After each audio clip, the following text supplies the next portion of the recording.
At 4:12 a.m. on January 9, 1968, 20-year-old Linh Tran stared at a grease-penciled acetate map of the Iron Triangle inside a dim bunker beneath Tan Son Nhut Air Base.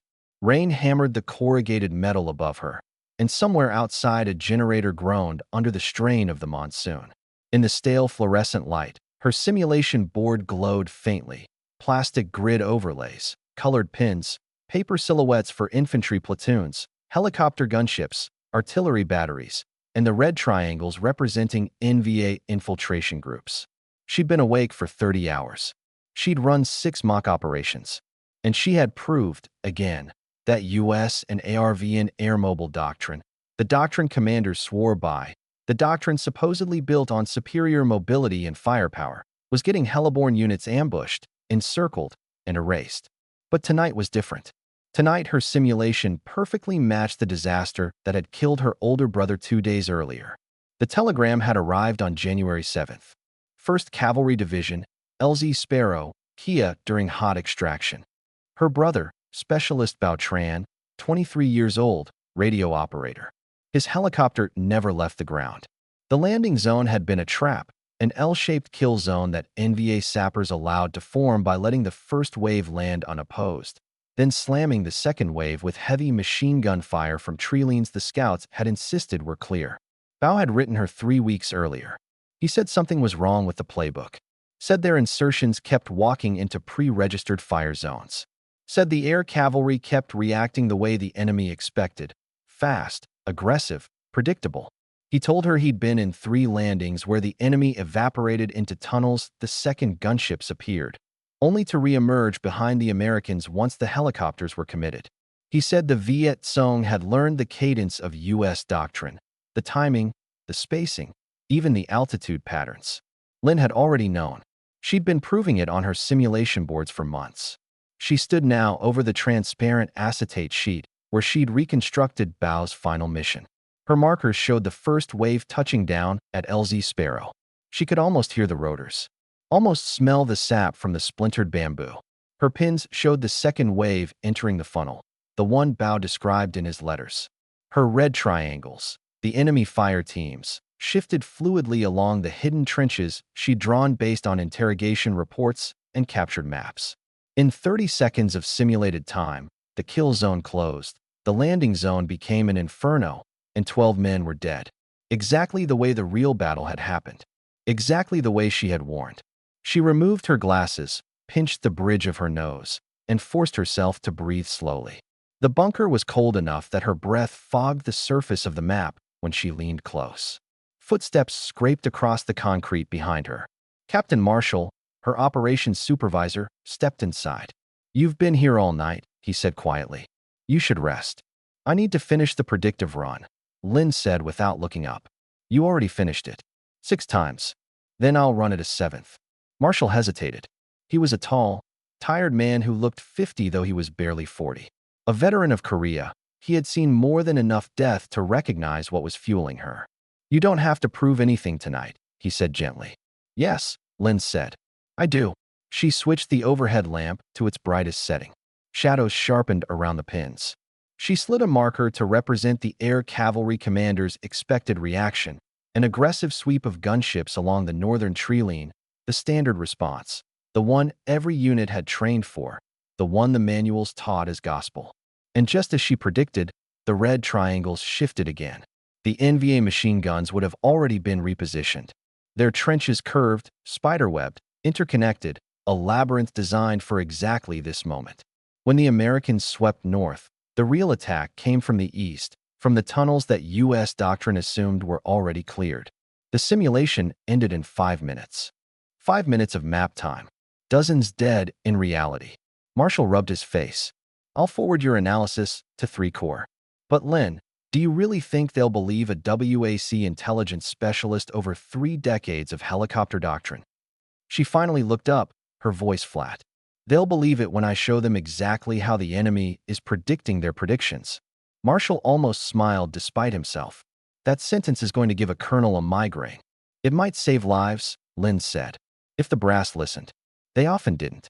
Linh had arrived at Tan Son Nhut in April 1967.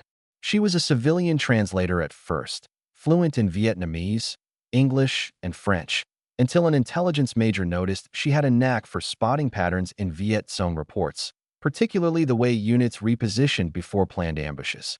Within weeks, she was transferred to the analytical planning cell, an underground room that looked like a cross between a classroom and a war room. It was unofficially known as the Sandbox. The Sandbox was where simulations were run, realistic ones, on giant acetate overlays using pins, tokens, chalk striations, and timer wheels.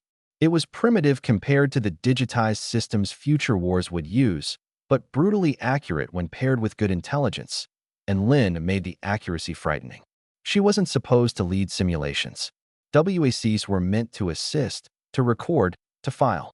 But Lin's spatial reasoning was so keen that one colonel joked she could smell an ambush through a photograph. Within a month, she was guiding officers through reconnaissance patterns, helicopter approach vectors, tunnel escape routes. Her specialty became identifying what the enemy wanted U.S. forces to think, and then showing how the VC manipulated that assumption to create kill zones. It didn't win her many friends among the older officers, but the younger lieutenants loved her.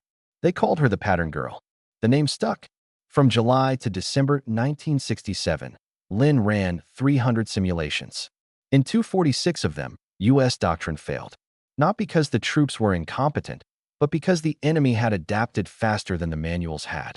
The Viet Cong and NVA didn't fight the way American tacticians expected a guerrilla force to fight. They didn't retreat when gunships appeared, they repositioned. They didn't defend every bunker, they defended the ones that mattered. And when helicopters rushed to reinforce a firefight, the enemy didn't fall back. They circled, tunneled, and struck the landing zone itself. The doctrine said air mobility was unpredictable. Lin's simulation said it was one of the most predictable things in Vietnam. She proved it again and again. But most officers weren't ready to hear that the enemy wasn't just using bravery or fanaticism. They were using mathematics, geometry, timing patterns, human predictability. Exactly what Lin understood better than anyone in the room. And then Bao died, and Lin stopped being patient. She told Marshall she wanted the commanding general of 3 Corps brought into the Sandbox for a full demonstration. Not a briefing, a simulation. She wanted to run him through the exact scenario that killed Bao and show him how his playbook had helped the enemy set the trap. Marshall looked at her for a long time. "You're asking to embarrass a general. I'm asking to save every helicopter crew he commands." He sighed. "All right, I'll arrange it." Lin didn't smile. She just reached for a clean map sheet and began preparing the demonstration that would either change the way U.S. forces fought or end her career. The general arrived 3 days later. Major General Alden Price, 2 silver stars from Korea, an aviator's swagger, and a reputation for believing that air mobility was the final word in modern warfare. He walked into the Sandbox flanked by aides, the room too small for the authority he carried. The fluorescent lights hummed overhead. The laminated maps gleamed. The pins and acetate boards lay ready. Lin stood by the main table in pressed fatigues, her hair tied in a razor-straight bun. She didn't salute. She wasn't military, but she nodded respectfully. Price scanned the room with mild irritation. "Captain, where's the analyst you said prepared this demonstration?" Marshall gestured toward Lin. "Right here, sir." "Miss Tran." Price blinked, visibly taken aback. "You're telling me a civilian analyst is going to teach me helicopter tactics?" "I'm not teaching anything, sir," Lin said calmly. "I'm showing you how the enemy predicts your reactions before you make them." A murmur rippled through his aides. Price's jaw tightened, but he folded his arms and leaned over the table. "Fine. Impress me." Lin tapped the acetate sheet.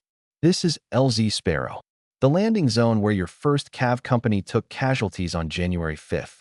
I've reconstructed the terrain using scout photos, captured VC sketches, and your after-action reports." Price stiffened. Everybody in the room knew this was the operation where the second-wave helicopter had been shot down, Bao's helicopter. Lin stepped back. "I'd like you to command the American side, sir." Price raised a brow. "And you'll command the enemy?" "Yes." He smiled dismissively. "This should be quick." Marshall set the timer clock. Lin placed red triangles in fixed positions. Price positioned blue helicopter markers along the western approach. "Ready," she said. Marshall started the clock. 4:02 of simulation time. Price ordered a textbook insertion pattern. 2 slicks into the zone, gunships sweeping the trailing. His aides nodded approvingly. It looked clean, practiced. Lin said nothing. She simply shifted a few red markers. The first wave touched down unharmed. Perfect. Just like the real battle. One of Price's aides whispered, "Looks accurate so far." Lin moved more red markers beneath the acetate, guiding them along tunnel icons so faint Price hadn't noticed them. She didn't speak. She wanted him to watch it unfold the way Bao had lived it. 6:18. Price launched his second wave. Gunships began a counterclockwise sweep. Lin watched the general's shoulders tense. He recognized the pattern now. The fight was about to start. She repositioned her red tokens. Machine gun nests rising from prepared trenches. Sappers emerging from spider holes behind the LZ. Recoilless rifles sliding into firing arcs. Price leaned forward. "Wait, where did those positions come from?" "My scouts cleared this sector." "Your scouts cleared what the enemy wanted cleared," Lin replied quietly. 7:01. The first machine gun opened fire. The second wave's lead helicopter was caught in the crossfire. Lin flicked the marker onto its side. A crash symbol. The aides fell silent. Price's lips pressed thin. "Gunships, redirect north, suppress those ridge lines." Lin shifted 3 red triangles gently. "The enemy anticipated that direction of suppression, sir." The kill zone sealed shut exactly as her reconstruction predicted. The southern tree erupted. The gunships were drawn into an L-shaped funnel, their line of fire obstructed, their angles compromised. The second helicopter went down. Another marker tipped. 8:16. The sandbox board was chaos. Blue units isolated. The LZ unusable. The landing force encircled. Price stared at the table, his face pale. This is how it actually happened." "Almost exact," Lin said. "Down to the minute." No one spoke. Not the aides. Not Marshall. Not even the general. The timer hit 10 o'clock, and Marshall clicked it off. Silence filled the room like smoke. Price leaned on the table with both hands. "How?" he asked. "Did you know where they would move? How did you know they'd hold fire on the first wave? How did you know the direction they'd reposition under helicopter suppression?" Lin slid a fresh acetate sheet over the board. "Because the enemy has patterns, sir. They've studied us just as we've studied them. They know our approach vectors, our suppression arcs, and our fallback routes. They know when gunships arrive and from where. They know how long it takes your infantry to unload, how far they spread, how many meters you allow between chocks. The Viet Cong fight on rhythm, not impulse." She circled a point on the map. "And we follow that rhythm more closely than you think." Price didn't move. He looked like someone had knocked the wind from him. "And what," he said quietly, "would have avoided this ambush?" Lin replaced the blue markers and began repositioning them in unfamiliar ways. A decoy approach vector. A lateral offset insertion. A gunship feint that forces the enemy to reveal machine gun positions prematurely. A refusal to commit to a landing zone the moment it appears clear. You vary your landing altitude. You change your timing. You break their rhythm. You land where their trenches have no angles of fire. She pressed a pin firmly into the map. You become unpredictable. Price stared at her. At the map. At the wrecked LZ he had unknowingly walked a company into. "You're telling me air cavalry doctrine is obsolete?" "I'm telling you," she said softly, "that the enemy has adapted faster than your doctrine has." The aides exchanged uneasy glances. Marshall cleared his throat. "Sir, WSC Specialist Tran has been running these simulations for months. The accuracy is uncomfortable." Price lowered himself into a chair with a long exhale. "How many times," he asked Lin, "have you run operations where our standard insertions failed because the enemy anticipated them?" She met his eyes. 246 times. Silence again. Finally, Price spoke. His voice was hoarse. "Show me," he said, "the landing pattern that would have saved your brother." Marshall hesitated, but Lin didn't. She reset the board, clearing every pin with steady, controlled movements. She positioned the gunships differently. Higher altitude, split rotation. She placed the slicks at offset angles, staggered, asynchronous. She shifted the infantry approach. She reshaped the landing footprint. And as the timer ticked, she began shifting the enemy pieces, and this time, the red triangles hesitated. Their trenches didn't align. Their pre-sighted arcs were wrong. Their fallback nets collapsed. By minute 8, The enemy had abandoned the ambush site entirely. By minute 9, the LZ was secured. By minute 10, the American force was intact. Price stared. Lin didn't look triumphant. She looked tired, heartsick, the way someone looks when victory proves a truth they never wanted to be right about. After a long minute, Price straightened. Captain Marshall, sir, every battalion commander in 3 Corps will attend these simulations. Every air cavalry major, every flight lead, every operations officer. We're rewriting our insertion doctrine immediately. Marshall nodded, stunned. Yes, sir. Price turned to Lin. You'll lead the redesign. Lin blinked. Sir, I'm not military. Good, Price said. That means you aren't chained to tradition. He extended his hand. It shook slightly. What you've done here, he said, may save more lives than any battalion I've ever commanded. Lin didn't take his hand immediately.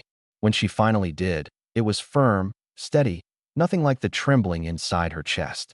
All I want, she said softly, is for no one else to land in a place the enemy has pre-written. Price nodded once. That, he said, is exactly why you're the most dangerous person in this room. Major General Price kept his word. Within a week, the sandbox was flooded with officers, aviators with sunburned necks, infantrymen with dust still in their boots, and intelligence analysts who had never seen a tactical map this detailed. They arrived defensive, skeptical, irritated at being pulled from operations for what they assumed was another theoretical lecture. Lin didn't lecture. She handed them simulations and dismantled their assumptions one by one. The first wave of officers she trained was a mixed group from the 1st Air Cavalry. Their commander, Lieutenant Colonel Hal Marcus, was known for his aggressive insertions. He watched Lin set up the board with a faint smirk. So you're the one causing all the noise, he said. I prefer results to noise, Lin replied. Marcus chuckled. Fine. Show me how you'd beat my battalion. She did. In 23 minutes of simulation time, his battalion was ambushed, fragmented, and forced into a 2-front engagement where his gunships had no clear firing lanes. Marcus looked stunned. You mapped that faster than my S2 can brief it. I don't map the terrain, Lin corrected. I map the enemy's intentions. As the days passed, skepticism shifted to astonishment. Officers who arrived looking insulted left looking reverent. Lin's simulations were too accurate to dismiss. She could predict the enemy's fallback tunnels based on a single bend in a trench line. She could identify where a machine gun crew would relocate by calculating the angle they needed to maintain their field of fire after helicopter suppression. She could rewrite an entire battalion's movement plan with 3 pins and a grease pencil. Word spread through 3 Corps. Some called her the girl who sees the battlefield from above. Others called her the pattern witch, half joking, half afraid of how right she was. But Lin didn't care about nicknames. She cared about results. And the results came faster than anyone expected. In late January 1968, Lin introduced what she called Broken Rhythm Insertion Doctrine, BRID for short. It inverted the existing playbook. Instead of committing helicopters to a landing zone the moment it looked clear, BRID required a sequence of deception patterns. Ghost vector. Gunships simulate an approach that never lands, drawing enemy assets out of position. Cross-talon sweep. 2 slicks perform a false drop at staggered altitudes, forcing enemy gunners to reveal their alignment. Stutter step timing. Landings occur at irregular intervals, 5 seconds, then 19, then 3, breaking the enemy's pre-timed traps. Arc shadow insertion. The actual landing zone is approached from a lateral low vector that bypasses pre-sighted arcs entirely. Most U.S. officers thought these maneuvers were too complex, until Lin demonstrated them on the board. The enemy pieces, so fluid and confident before, now hesitated. Their funnel-shaped kill zones misaligned. Their trenches angled into nothingness. Their fallback tunnels led nowhere useful. And when Price ran his first live operation under BRID, the results were startling. Operation B Lantern inserted a full company into an area previously considered a death pocket. Under the old doctrine, the LZ had cost 3 helicopters and 24 casualties. Under BRID, the company landed intact. The enemy fired prematurely, misjudged the angles, and lost their prepared ambush completely. For the first time in months, U.S. forces held the initiative on the ground. But Lin wasn't allowed the luxury of celebrating. Not with what happened next. On January 30th, 1968, the Tet Offensive erupted across South Vietnam. Cities that were supposed to be safe zones exploded in coordinated attacks. Consulates, police stations, bases, everything lit up at once. Even the U.S. Embassy in Saigon came under direct assault. The Sandbox, normally filled with maps of rural infiltration routes, suddenly needed to simulate street fighting, urban strongholds, and block-by-block counterattacks. Every analyst worked frantically. Sleep was a rumor. But Tet exposed something no one expected. The enemy had studied U.S. reaction patterns for cities the same way Lin had studied theirs for jungles. And Lin immediately saw the parallels. In the chaos, commanders still reacted predictably. Reinforcement routes followed the same thoroughfares. Helicopter medevacs always diverted toward the same hospital paths. Patrols funneled into intersections the enemy had marked months earlier. Even the order in which buildings were cleared followed a pattern. Once again, the Viet Cong had anticipated every assumption. And once again, Lin had to dismantle those assumptions before more men died.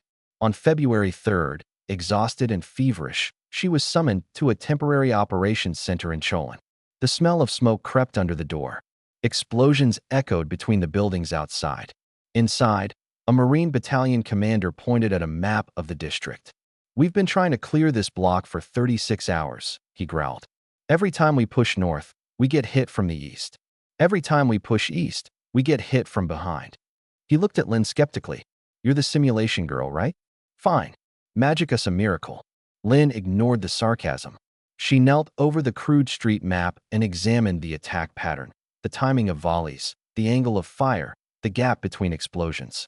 "The enemy isn't changing positions," she said. "You are." The room went quiet. She pointed to 3 intersections. "You always enter from these streets because they're widest. The enemy knows this.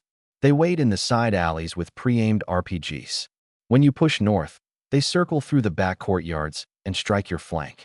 When you push east, they cross through this collapsed wall and hit your rear." The commander frowned. "So what do we do?" "You stop acting like a hammer," Lin said, "and start acting like fog." She rearranged the marine markers. Small teams, unpredictable vectors, silent movements through side rooms and collapsed buildings instead of open streets. No straight pushes. No standard lanes of advance. No rhythm. When the Marines executed the plan, the resistance collapsed within 2 hours. The enemy lost their timing. Their fallback routes fell apart. Their ambush geometry dissolved.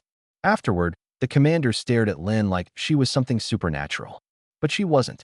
She just refused to let her side be predictable. Tet changed everything.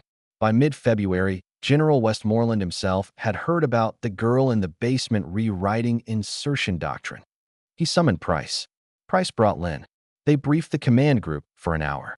Lin explained that unpredictability wasn't a tactic, it was a weapon, one the Americans had forgotten how to use. Westmoreland listened, chin propped on one hand. When she finished, he simply said, "Implement it."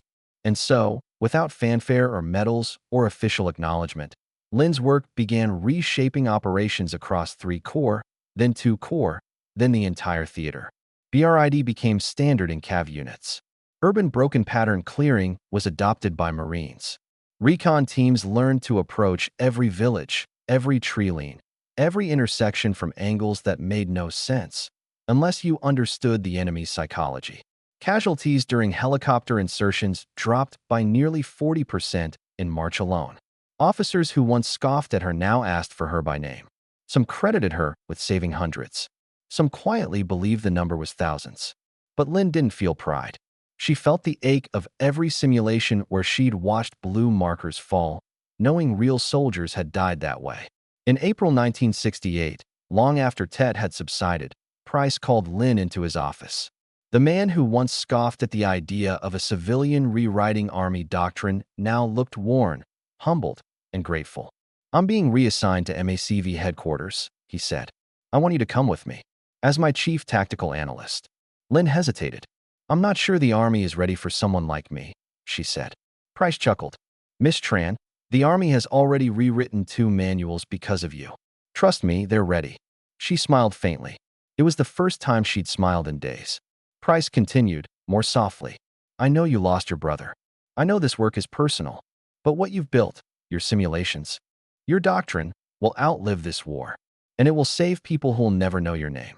Lin looked down at the map on his desk. It was a new one. Fresh, clean, unscarred by pins or grease pencil marks.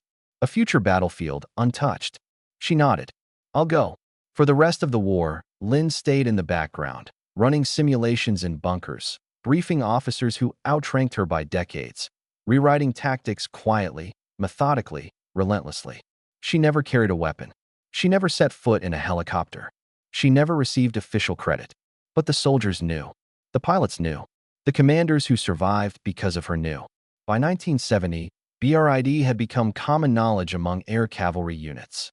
By 1971, her urban doctrine was taught at Camp Hansen.